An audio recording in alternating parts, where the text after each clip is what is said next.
the German language. All of the students were fully engaged with him throughout the class. Kelly Dunkirk's 7th grade world history class has approximately 34 students and 1/8.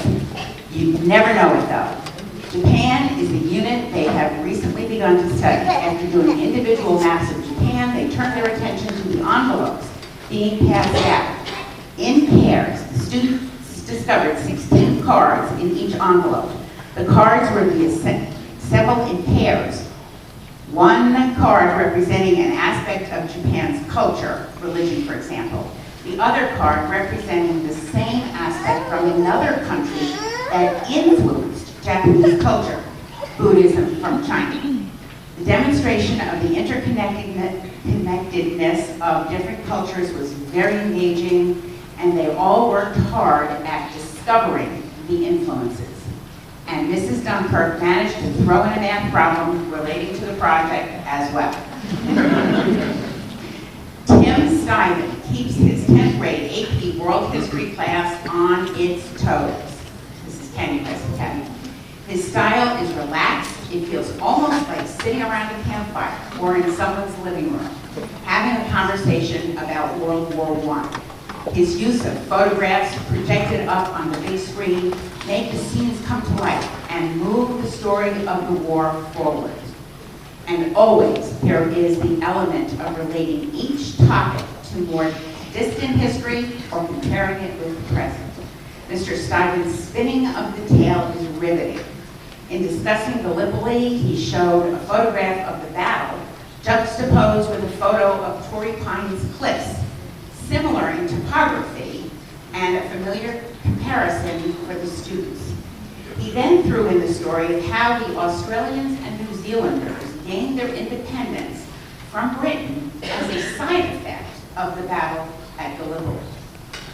He sits with the class and rather than lecture, he taps into the students' ability to draw conclusions, think about past material, and relate it to the war and to current events.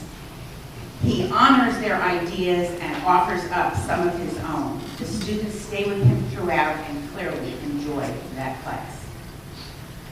Carol Esquenazi in Carmel Valley uses a multi-sensory approach to her Spanish 1 class. In the first part of the class, the students were using a karate-like chop activity to remember the verb conjugation charts. In addition, she employed a rhyming memory device for each segment of the chart, reminding the students to make sure they come in during Monday, Wednesday, or Friday lunch for extra help if they struggled. They took out Chromebooks or their own personal devices to wage some conjugation battles using Kahoot. There was full participation in the games. Everyone weighed in on each question, rivaling for speed of answer, and reteach opportunity when any question proved too much of a challenge for a number of students. Great energy. Mike Rawl teaches environmental science at Torrey Pines High School to a mixed group of 11th and 12th graders. Initially, the class discussion focused on the current topic, agriculture, and the consequences resulting from big business industrial farming. Everyone had an idea to share on the impacts on our food chain. The students read original works and are learning to identify bias in printed materials. There was an impressively smooth transition into study of the students' self-contained ecosystems. And I happen to have a picture of these that they built, and they're very impressive in person. Each ecosystem built by the individual groups consists of a terrestrial chamber, a filtration system, and an aquatic chamber. Every student has a complete understanding of the procedures in class. They immediately gathered into their groups of 5, picked up their own ecosystem and all the paraphernalia they would need to complete the testing, and began tackling tests for the day one by one. And this is a listing of the tests. The experiment began in September and will culminate in May with a scientific paper. I think our teachers in this district are second to none, and they absolutely deserve to be number one in the county.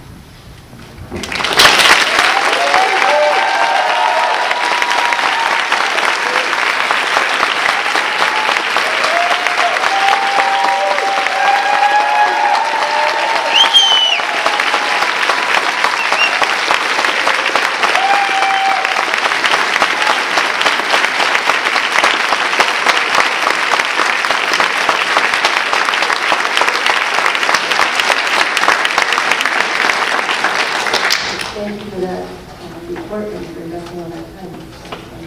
Do we have other questions or topics? I'll ask again also Mr. Salazar, do you have any other questions of staff? Do you have something to say about waiting? I don't really have questions. I do have a statement, although that's a kind of a but I appreciate that. That was a great snapshot into what happens when one group in our school district. So thank you very much for that, Ms. Balsamo. Kind of bringing back the focus a little bit on the contract, I did want to acknowledge the tremendous effort that went into this tentative agreement. I want to thank the staff for their hard work in ensuring that this contract is legal and is within our budget. Our district has always been respected for its collaborative approach in negotiating employee contracts.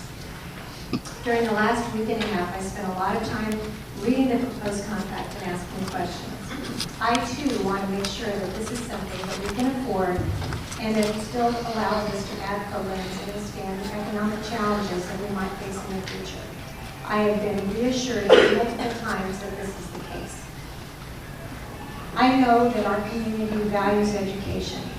In fact, one of the main reasons families move to our area, I think the number one reason, is for the excellent education that our district and our feeder elementary districts provide.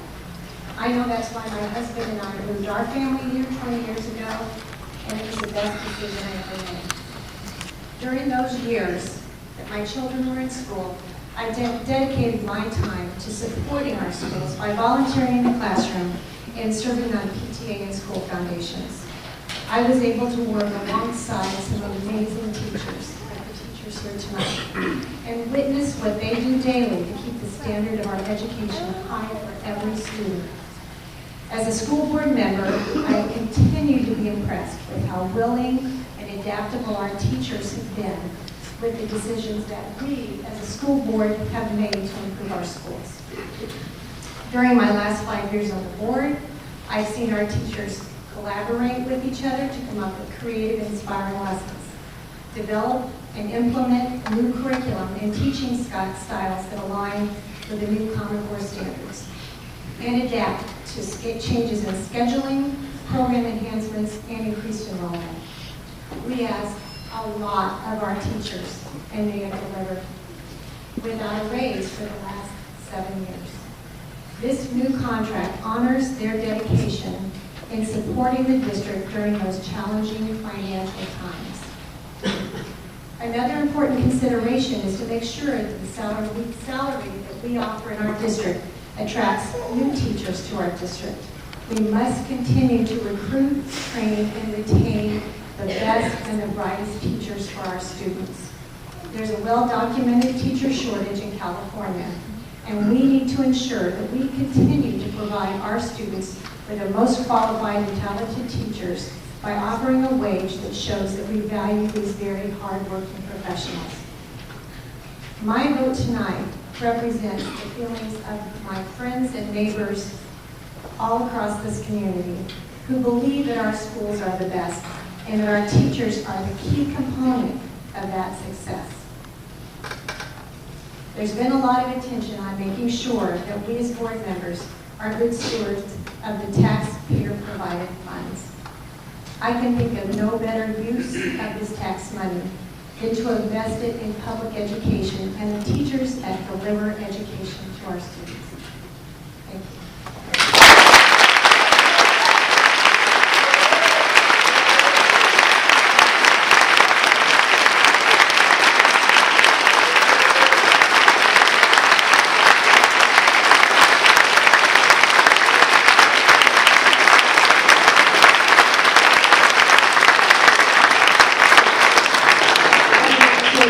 acknowledge that our students also scheduled themselves in to attend this special meeting and say thank you for coming and ask if any of you had any questions or any comments, anything you'd like to share with us. I just wanted to make sure I can't see it. Well, I would like to maybe point out a few things. Primarily, one of the reasons that we're in the good situation that we are as a district with the healthy reserves that we have is because our teachers were so cooperative with us during our downtime, during the hard recession time, and didn't push for what we could not do at that point in time, allowing us to keep our programs in place, to not call furlough days. Just innumerable ways that we were able to maintain and actually build some of our programs during that time. And so, with that in mind, I don't think that the public, the taxpayers, the community, our families, want us to sit on that money. I think they want us to use it, and we are using it for programs. We'll continue in the coming year.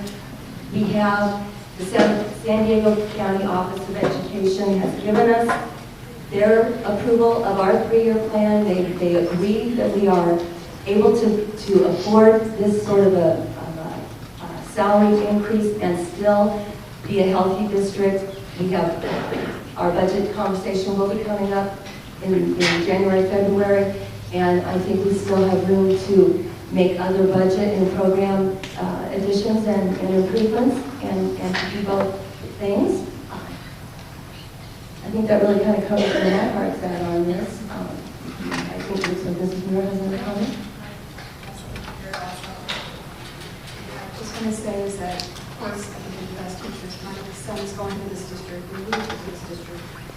All my friends in the district, my son will be great here, his friends all will be great here. The teachers go above and beyond what they do. Don't think I don't value that, because I do. Just as my son reminds me every single day he gets in the car, what great day he's had at school, how the teacher is passionate, and they come at lunch, they come after school, they're looking after the kids. However, I'm not confident that this contract strikes the right balance between the teacher's compensation and the taxpayer's concerns, such as our ability to hire additional teachers, limit class sizes, and ensure our long-term ability to afford a full complement of tools to optimize our student learning. The collective bargaining process includes good faith negotiations between the teachers union and the district board who represents our students and taxpayers.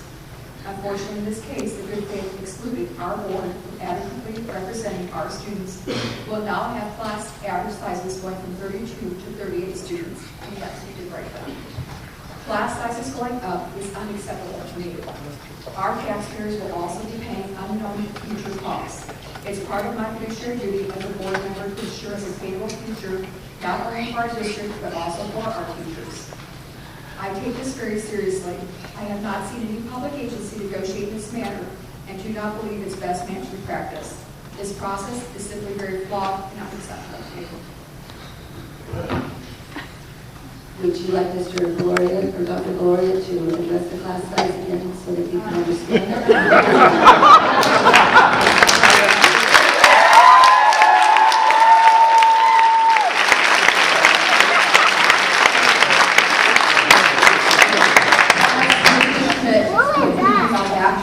Which is putting in the contract, you might not exercise it. So I want you to think about that. Is that what you said? It's just an approximation. If it's not the contract, then take it out. I think it's already in the contract. It's clarifying language, so I don't think we're changing any notice for us. That's what he said, is that it's an approximate. We're just going to clear it up. Well, if we're not going to raise it, like I said, then it shouldn't be there. We'll see. Like you said, the average.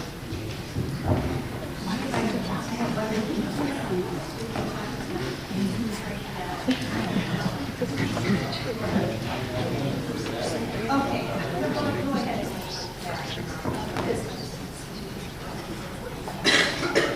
Mr. Salazar, did you have a question regarding the same topic? Sure. Okay, thank you. So again, I think Dr. Valora did a wonderful job explaining that tonight. and has also twice in the last week, the community members who've asked, I believe 3 community members have asked about class size, maybe 4,